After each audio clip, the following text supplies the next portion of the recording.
Ano po ang gagawin natin kapag merong dalawang puwersa na magkasalungat at nag-uumpugan? What do you do? Eventually, merong kailangan isang bumigay. Now, kapag ang mga tao ay hindi kinilala, unang-una, ang kapangyarihan at karapatan ng Diyos, ang natural sa tao ay palaging makipagtunggali sa Diyos. At makikita natin ito sa araw-araw ng mga desisyon natin sa mga nagaganap sa ating buhay.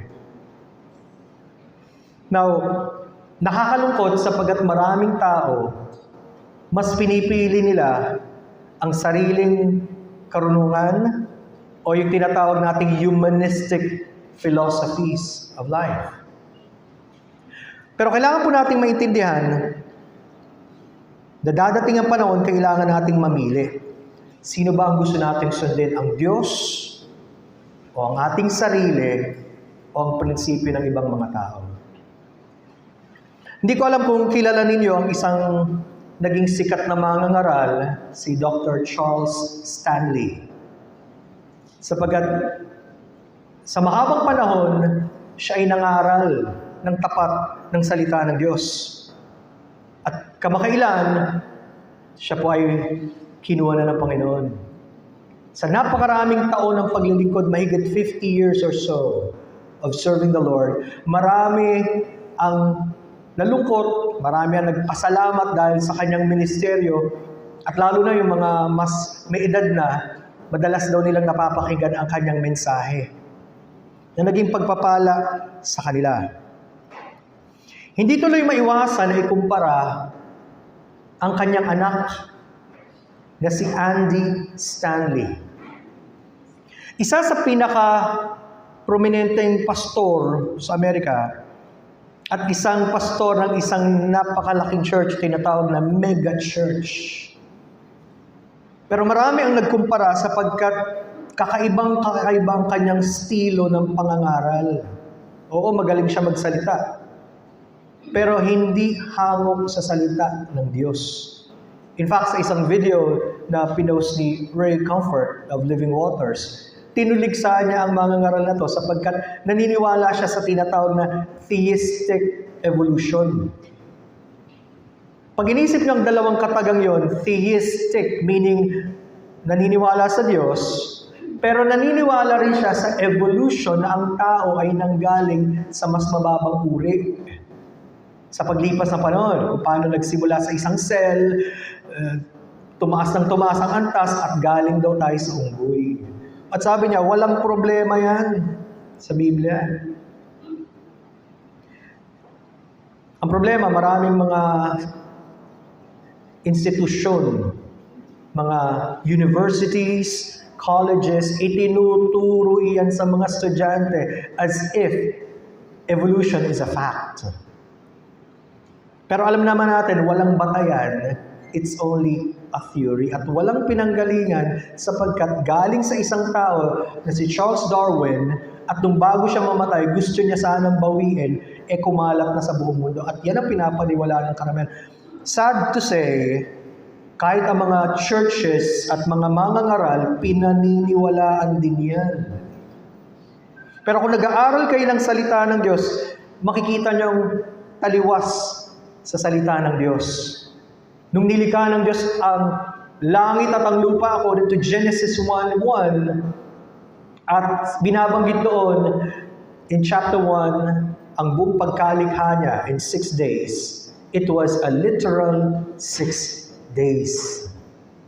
Yun ang sabi sa Bible. So, kaya kapag pinag-usapan daw ang mga mahahalagang paksa, hindi siya naniniwala si Andy Stanley sa pagkabuhay na maguli ng Panginoon. At nung may nagtanong, hindi ba nakasulat sa Biblia? Sabi niya, hindi nakasulat sa Biblia. Inilagay ng mga nagsulat ng Biblia. Ibig sabihin, hindi siya naniniwala sa Biblia, bakit pa niya pinapangaral? At hindi siya naniniwala sa Diyos na nagbigay ng salita niya. That's the case in point sa pag-aaral natin ngayon.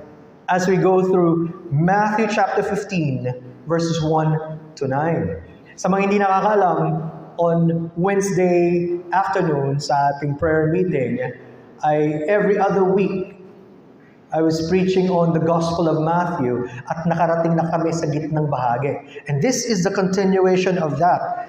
If you have your Bibles, turn with me to Matthew chapter 15, verses 1 to 9, para maunawaan natin ang konteksto ng pag-aaral natin. Matthew chapter 15, verses 1 to 9. Then the scribes and Pharisees who were from Jerusalem came to Jesus saying, "Why do your disciples transgress the tradition of the elders? For they do not wash their hands when they eat bread." He answered and said to them, "Why do you also transgress the commandment of God because of your tradition? For God commanded, saying, 'Honor your father and your mother, and he who curses father or mother, let him be put to death.' But you say, 'Whoever says to his father or mother, whatever profit you might have received from me is a gift to God, then he need not honor his father or mother. Thus you have made the commandment of God of no effect by your tradition. Hypocrites, well did Isaiah prophesy about you, saying, 'These people draw near to me with their mouth and honor me with their lips, but their heart is far from me, and in vain they worship me, teaching as doctrines the commandments of men.'" At yun po ang kailangan nating pag-isipan. Is it God's way or man's way? Ang paraan ba ng Diyos o ang paraan ng tao? Nasaan ka sa dalawang iyan? Let's commit this time to the Lord in prayer. Maraming salamat, Panginoon, sapagkat pwede kaming lumapit sa inyo sa mga pagkakataong ito. At alam na ninyo ang kalagayan ng inyong mga anak. Alam ninyo ang nagaganap sa buhay ng bawat isa sa aming naririto, maging sa mga hindi namin kasama ngayon. And so we offer, do search our minds, our hearts. Siyasatin nyo kami, Panginoon, kung may mga bagay na hindi nakalulugod sa inyo. And teach us your ways, that we may learn to acknowledge you as our all in all, that we might learn to submit to you. Anumang bagay na mayroon kami, Panginoon, ay mula sa inyo. And so we look up to you, Lord God, even as we study your word. Bless Pastor Eric, habang kanyang ipinapangaral ang iyong salita sa Marikina at maging sa Pasay. We pray, O Lord, that you would use him mightily, and even ang mga iba pang tagapangaral ng iyong mga salita sa iba't ibang dako. Remember Cesar and si Hannah at ang iba pa namin mga kapatid na may karamdaman. Kayo magpalakas sa kanila, Panginoon, at makita nila ang inyong kasapatan sa kanilang buhay. Ano man ang dinaramdam ng bawat isa, we pray na mailagak namin ang aming tiwala at pag-asa sa inyo. Patnubayan niyo po kami at kayong malugod sa lahat ng ito. Sa pangalan ng aming Panginoong Jesus. Amen. God's way or man's way. Now, gaano nga ba kahalaga ang panglabas na anyo at yung ating mga ginagawa? Well, obviously, mahalaga yan. Sapagkat dito tayo tinitingnan ng mga tao. At somehow, kung totoo tayo, yan yung laman ng ating puso at isip na lumalabas lang. So in one sense, it is important. Pero yung problema, kapag ang anyo natin ay mukhang banal, pero yung puso natin ay malayo sa Diyos, yun ang malaking problema. At yun mismo ang tatalakayin natin sa mga talatang binasa natin. So bago tayo tumungo, naway siyasatin tayo ng Panginoon. Ano ba ang pinakamahalaga sa iyo ngayon? Yung tingin mo sa sarili mo o tingin ng tao sa iyo o yung tingin ng Diyos sa iyo? May God be pleased to speak to us. Simulan muli natin. As I go to verse number 1 of our passage in Matthew 15. Then the scribes and Pharisees who were from Jerusalem came to Jesus, saying, imagine the scenario. Ang mga skriba at fariseo ay tinuturing na mga matataas na pinuno ng bansang Israel. Maraming mga skriba at fariseo sa buong bansa. Pero dahil binabanggit na sila ay galing sa Jerusalem, which is the capital city, sila ang pinakamatataas pagdating sa kanilang ranks. Sila ang pinakatinitingala, kumbaga tatawagin nating expert in their field. Lalo na kapag pinag-usapan ang relihiyon at ang kanilang customs. Sila ang pinupuntahan at pinapakinggan ng mga tao. Isang araw, lumapit sila sa Panginoong Jesucristo. At meron silang gustong liwanagin sapagkat napapansin nila ang mga alagad ng Panginoong Hesus na hindi sumasabay o hindi ginagawa yung kanilang pamantayan. Ano ang issue? Sabi sa verse 2, why do your disciples transgress the tradition of the elders, for they do not wash their hands when they eat bread? Para sa kanila, malaking paglabag ang hindi paghuhugas ng kamay ng mga alagad ng Panginoon sapagkat ito ay paglabag sa kautusan na kanilang tinanggap sa kanilang mga matatanda. At nung ni-refer yung mga elders, lalo na yung mga noon pa na mga nabuhay. Ang tingin nila mataas at may respeto at hindi dapat labagin ang sinabi ng mga nakakatanda. The word transgress means to violate or to go contrary. Ayaw nila na may lumalabag sa matagal na nilang nakagisnan at matagal ng pamantayan na kanilang sinusunod galing sa kanilang mga katandaan. Now again, ang focus is the outward part, yung panlabas, washing of the hands. Now, may masama ba sa paghuhugas ng kamay? Siyempre wala. Di ba? Kung tutuusin, tamang maghugas ng kamay at paalala din namin sa mga anak namin, pag galing kayo somewhere, may hinawakan kayo, make it a regular thing. At lalo na sa panahon ng pandemic, napakalagang maghugas ng kamay para makaiwas sa bacteria. Hindi mo alam, may nahawakan ka, mag-spread ka pa sa iba ng virus. Mahalaga yan. Again, health reasons, physically. Pero walang kinalaman sa ating relasyon sa Diyos. Pero tanda natin, para sa kanila, napakaseryosong bagay nito. Hindi lang yan pwedeng baliwalain. Kaya sumugod sila para itanong ito sa Panginoon. Sabi ni Matthew Poole sa kanyang isinulat, the Jewish Rabbi Jose saith, he sinneth as much who eateth with unwashen hands as he that lieth with a harlot. Kapareho daw ang kasalanan nung hindi naghugas ng kamay sa isang tao na nakisama sa isang bayarang babae. Ganon kabigat sa kanila ang ganong kautusan. Pero tandaan nyo, idinagdag nila ito, isa sa mga dinagdag nila sa kautusan ng Diyos. Napakarami pa nilang mga idinagdag. At hindi na nila malaman ngayon kung ano yung galing sa Diyos at galing sa tao. Para sa kanila, pare-pareho lang yan ang halaga. Sinagot sila ng Panginoon sa verse 3. He answered and said to them, why do you also transgress the commandment of God because of your tradition? Ibinalik sa kanila ng Panginoon ang kanilang tanong. Sabi niyo yung mga alagad ko, binabaliwala at hindi sinusunod ang inyong tradisyon ng mga matatanda. Bakit kayo nilalabag niyo naman ang kautusan ng Diyos dahil sa inyong mga tradisyon? Mas mabigat to. Bakit? Una, galing sa Panginoong Jesucristo. Pangalawa, ang nilalabag nila, hindi sabi ng tao. Hindi ginawa lang ng tao. Kautusan ng Diyos. At ito naging problema. Para lang masunod nila yung kanilang tradisyon, mas mabuti nang huwag sundin ang kautusan ng Diyos. Yun ang kanilang naging pamantayan, ang kanilang mindset.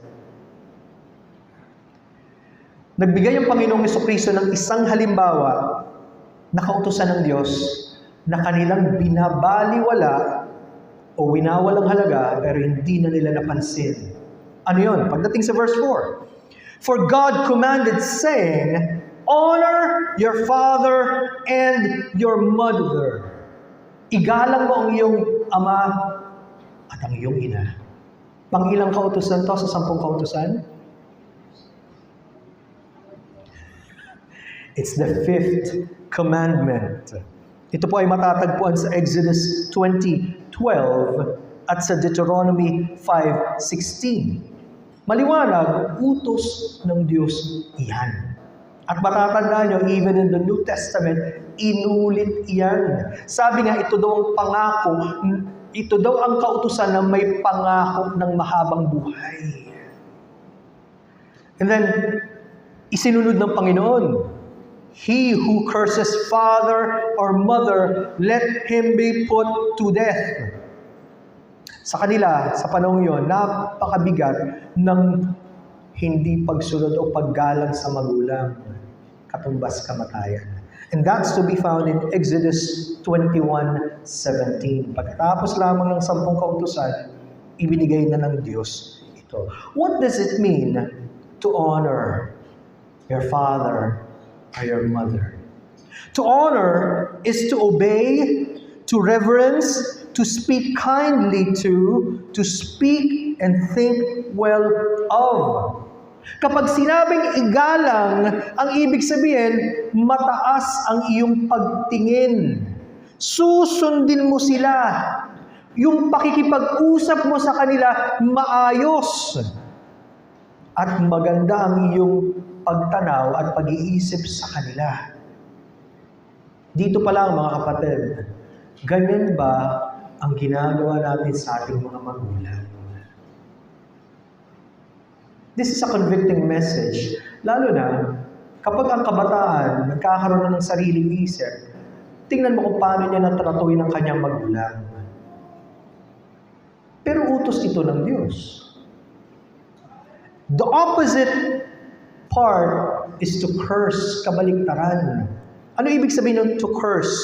It is to disobey, to treat with irreverence, to swear at, to speak ill of, to think evil of in the heart. Kapag sinabing huwag mong susumpain ang iyong magulang, ibig sabihin, huwag mo siyang tatrato ng walang paggalang. Huwag mo siyang susuwayin. Huwag kang magsasalita ng mga masasakit na salita o susumpain mo siya. At huwag mong pag-iisipan ng masama sa iyong puso ang iyong magulang. Yun ang bahagi ng original na plano ng Diyos. At seryoso ito sa Panginoong Jesucristo sapagkat ito ay utos ng kanyang Ama, ang Diyos Ama. Seryoso ito sa Diyos. Maraming mga anak hindi na seryoso sa kanilang pagtingin sa kanilang mga magulang. At ito pa, sabi niya sa verse 5, but you say, whoever says to his father or mother, whatever profit you might have received from me is a gift to God, then he need not honor his father or mother. Ang ibig sabihin, nakahanap sila ng lusot para wag sundin ang utos ng Diyos. Hindi ba ganyan ang mga tao ngayon? May batas tayo pero hahanapan ng lusot, wag lang masunod yung batas. Batas lang yan ng tao. Lalo pa kaya pagdating sa batas ng Diyos. Ganito kanilang ginawa.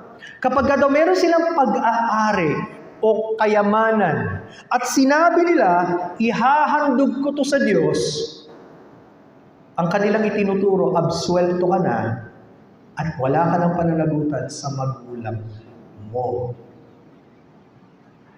Ito yung binabanggit sa Mark 7:11, yung gift. Ang salitang Hebrew word korban. Iniregalo mo na sa Diyos, inihandog mo na sa Diyos, absuelto ka na. Wala ka nang dapat gawin sa magulang mo. Tandaan nyo, idinagdag nila iyan. Wala yan sa original na kautusan ng Diyos. Lumalabas, basta sabihin mo lang para ito sa Diyos, wala nang karapatan ngayon ng magulang mo sa anumang meron ka. At syapwera na sila sa buhay mo. At makikita nyo kung saan nagmula ang ganyang klaseng kaisipan. Hindi ba masamang pag-uugali at masamang puso? Para itrato mong iyong magulang at isipin mo na parang ibang tao sila.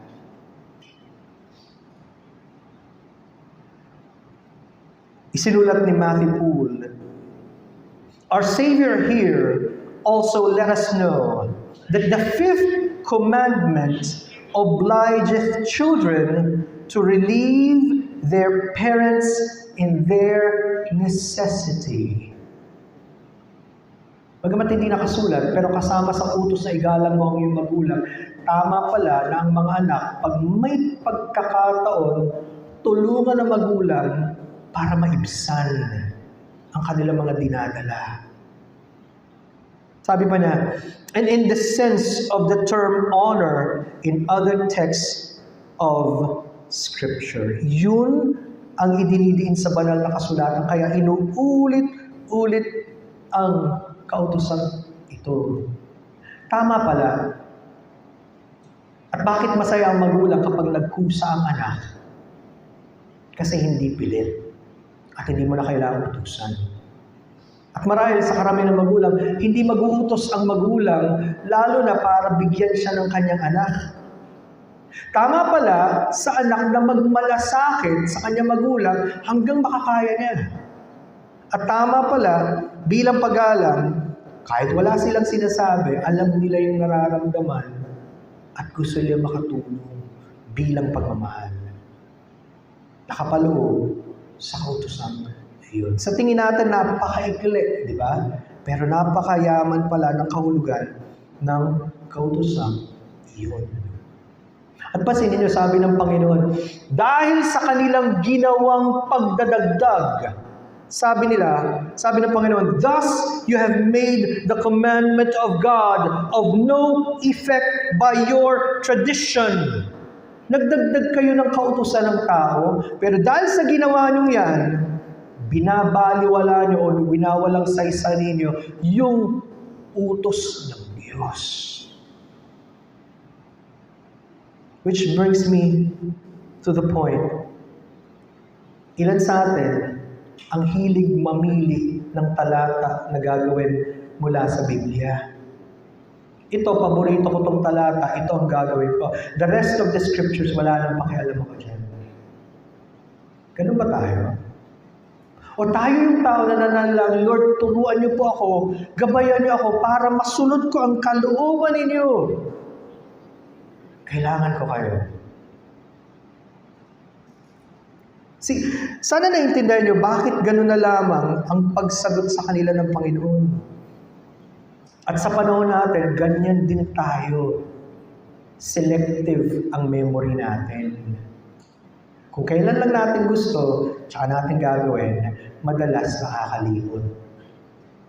Hindi lang sa isang kautusan ito, sa iba-iba pang kautusan ng Diyos. Tandaan niyo po, ano man ang ating attitude sa salita ng Diyos, yun din ang ating attitude sa Diyos, sapagkat sa Kanya nanggalingan.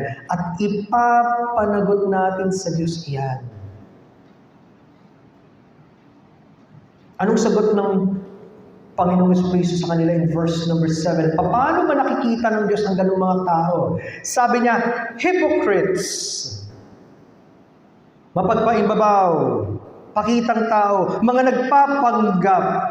At gaano sa atin dito, ang mga nagpapanggap sa harapan ng mga tao, hindi naman totoo sa harapan ng Diyos.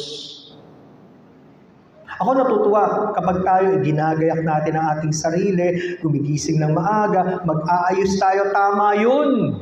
Pero gaano karami sa atin, we prepare so much physically, but we do not prepare our hearts and minds for God. Ilan sa inyo ang nanalangin bago umalis? Ilan sa inyo ang humingi, Panginoon, turuan niyo po kami at nag-take time sa Panginoon. You're here physically, but you're not here mentally, spiritually. Ano sa palagay niyo? Sino bang nakakakita sa atin? Ang bawat isa lang o ang Diyos? Kaya sabi ng Panginoon, hypocrites, well did Isaiah prophesy about you, saying, these people draw near to me with their mouth and honor me with their lips, but their heart is far from me. Inihula na yan 700 years before the time of the Lord Jesus Christ. Ibinigay ng Diyos kay Prophet Isaiah. Pero totoo pa rin sa atin ngayon. In fact, nung tinignan ko, ang pinanggalingan natin sa Isaiah 29:13, napaka-interesting ng verse ito. Ang original verse, Isaiah 29:13, itong sabi, therefore the Lord said, inasmuch as these people draw near with their mouths and honor me with their lips, but have removed their hearts far from me, and their fear toward me is taught by the commandment of men. Sinadya nilang tanggalin ang kanilang puso at ilayo sa Diyos. At mas takot pa sila sa sasabihin ng tao kaysa sa sasabihin ng Diyos. Nakuha niyo?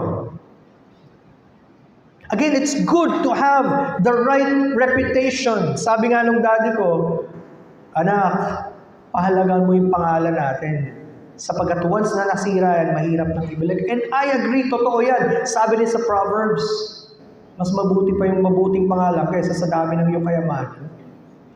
But again, let me ask, gaano sa atin ang concern sa sasabihin ng iba, but you never even ask, Lord, ano bang tingin niyo sa akin? Nalulugod ko pa ba kayo?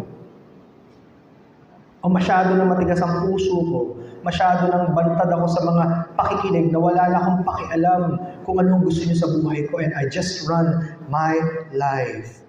Puro panglabas. Again, ito yung tinatawag natin, napakagaling magsalita. Pag tiningnan mo outwardly, parang napakabanal. Pero napakalayo pala ng puso sa Diyos. Dito natin makikita, ano ba talaga ang pinapahalagahan ng Diyos? Para sa Diyos, una, ang iyong puso. Bago kung ano pa man. Sapagkat kung hindi mo ibinigay ang iyong puso at ang iyong buhay at ang kaluluwa sa Diyos, wala nang pinag-uusapan dyan. Lahat ng ibang bagay, walang kwenta sa harapan ng Diyos kung ang puso mo ay hindi totoong para sa Kanya. At alam ng Diyos yung totoong sa Kanya at hindi. Tingnan yung 1 Samuel 16:7. Ito yung panahon na tinanggihan na ng Diyos ang haring si Saul. Sa kanyang paglayo sa Diyos at paglabag sa Diyos, sabi niya, hindi na siya ang magpapatuloy ng maghari. Mapipili ako ng tao na kanyang itataas. At pinapunta ng Panginoon itong si Propeta Samuel sa bahay ni Jesse. Maraming anak si Jesse. At habang nakapila doon at doon ang mga anak ni Jesse, nasilaya niya yung panganay, si Eliab. Sabi niya, sigurado ito na yun. Ito na yung pinili ng Diyos. Tingnan niyo sabi ng Diyos sa verse number 7, 1 Samuel 16:7. Ngunit sinabi ng Panginoon kay Samuel, huwag mong tingnan ang kanyang mukha o ang taas ng kanyang tindig sapagkat itinakwil ko siya. Sapagkat hindi tumitingin ang Panginoon na gaya ng pagtingin ng tao. Ang tao ay tumitingin sa panlabas na anyo, ngunit ang Panginoon ay tumitingin sa puso. Napakalaking pagkakaiba ng tao at ng Diyos. Tayo madali tayong mabighani sa panglabas. Pero ang Diyos unang-una na tinitingnan yung puso. Sa dami ng mga magaganda at mga gwapo ngayong narito. Pero ilan kaya yung totoong buong puso para sa Diyos? Ilan ang mga tao na talagang naghahangad na mas lumalim at makilala ang Diyos? O masyado na tayong nasanay sa mababaw na pagsamba at hindi natin hiningi, turuan niyo po ako, Panginoon. When was the last time you cried before God? When was the last time you sought God with all of your heart? When was the last time you seek Him with your all? When? At kailan yung huling-huling pagkakataon, sinabi mong gusto ko pa kayo makilala, Panginoon, at gamitin niyo pa ako sa mabuting paraan na gusto niyo. Kailan yun? Or we just going through our daily, ordinary lives, at kapag Sunday mo na lang maalala ang Diyos. Kapatid, kaibigan, napakabigat ng konsekwensya ng ganoon. Kapag nasanay tayo sa panglabas, tumitigas ang iyong puso. Nawawalan ka ng pakiramdam sa Diyos. Hindi ka na sensitibo sa mga gusto niya para sa iyong buhay. Hindi mo na siya nilalapitan palagi. Bakit? Masaya ka sa maraming bagay, maliban sa Diyos. Yan ba larawan ng buhay natin ngayon? Gaano kalaki ang epekto kapag hindi tayo sumunod at lumihis tayo sa prinsipyo ng Diyos. Pinili natin ang paraan ng tao. Sabi sa verse 9 of our text in Matthew 15, "And in vain they worship me, teaching as doctrines the commandments of men."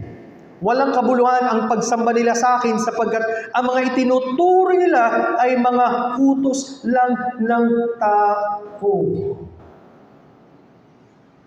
Binanggit ko kanina about the difference of Charles Stanley, a faithful servant and preacher and soldier of God, kumpara sa kanyang anak, si Andy Stanley. May naglarawan kay Andy Stanley. Para daw ito yung Tim Robbins, kilala niyo yung magaling na speaker, Tony Robbins ng simbahan. Magaling magsalita, mabulaklak magsalita, kumbinsido ang mga tao, pero walang salita ng Diyos at walang Diyos.